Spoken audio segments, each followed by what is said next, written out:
Good evening, students. Welcome to Supratham Pathshala. Starting with April 30th current affairs. First, we have West Bengal Assembly elections, and this time West Bengal has just recorded the highest ever voter turnout since independence, which is a massive 92.47% in 2026 Assembly elections. After that, we have Ladakh, and Ladakh has a big administrative news as it gets five new districts. Now, these districts are two districts are in Leh and Kargil, and other than that, the other five districts are Nubra, Shah, Changthang, Zaskar, and Dras. So basically, under Lieutenant Governor Vinay Kumar Saxena, he has officially created all these new districts. Other than that, we see an SCST creamy layer debate reignited. The fresh petitions have been filed in Supreme Court seeking extend the creamy layer principle to SCST reservations. This drawing from 2024 7 judge bench ruling in state of Punjab versus Devendra Singh. The core debate here is should income replace caste as the primary basis for determining disadvantage or not? This will probably become a major issue moving forward. So, for the next news, we have a CENS Bengaluru developed smart energy storage material. So, basically, the scientists at the Center for Nano and Soft Matter Sciences in Bengaluru have developed a groundbreaking smart energy storage material. Other than that, we have big fintech news as well. Flipkart, Axis Bank, and PayU have officially joined and launched OTP-free biometric card payments in India. This means you can now approve transactions using your fingerprint or Face ID. So there would be no more SMS OTP verifications.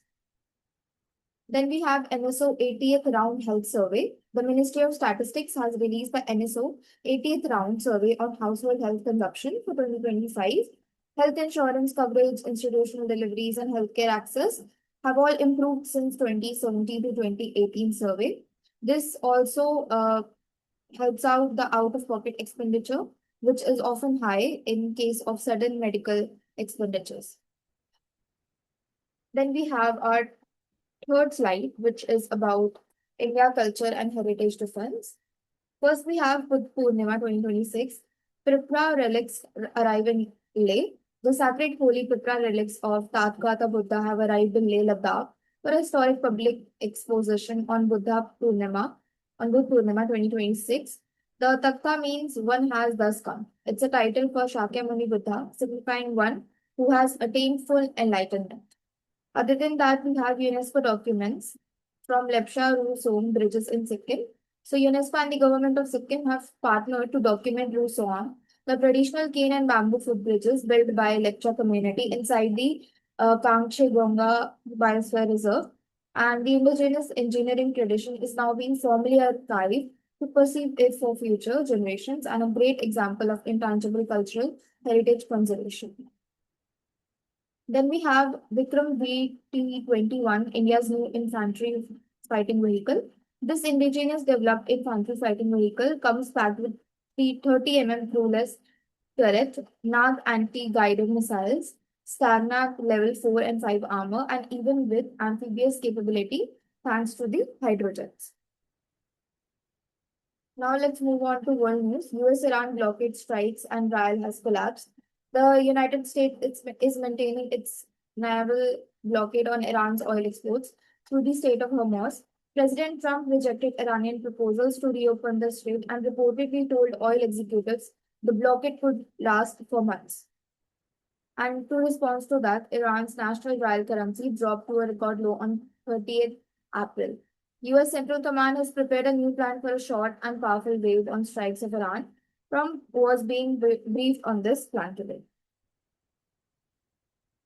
Other than that, we also see the UN reported that Iran executed at least 21 people, arrested 44,000 in just 2 months following the US-Israeli strikes in February, and this is rapidly escalating geopolitical flashpoint.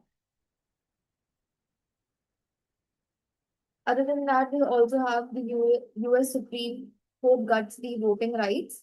Landmark ruling the US Supreme Court 6-3 decision has struck down Louisiana's congressional map that featured a second majority black district, ruling it a relied too heavily on race. Trump-Putin call, Ukraine ceasefire push. President Trump declares that Ukraine is militarily defeated following a phone call with Russian President Putin. Putin proposed a temporary ceasefire around Victory Day, which is 9th May, and Trump said he suggested a little bit of a ceasefire, but no formal agreement as has been confirmed yet. Also, let's see what's happening in the Middle East.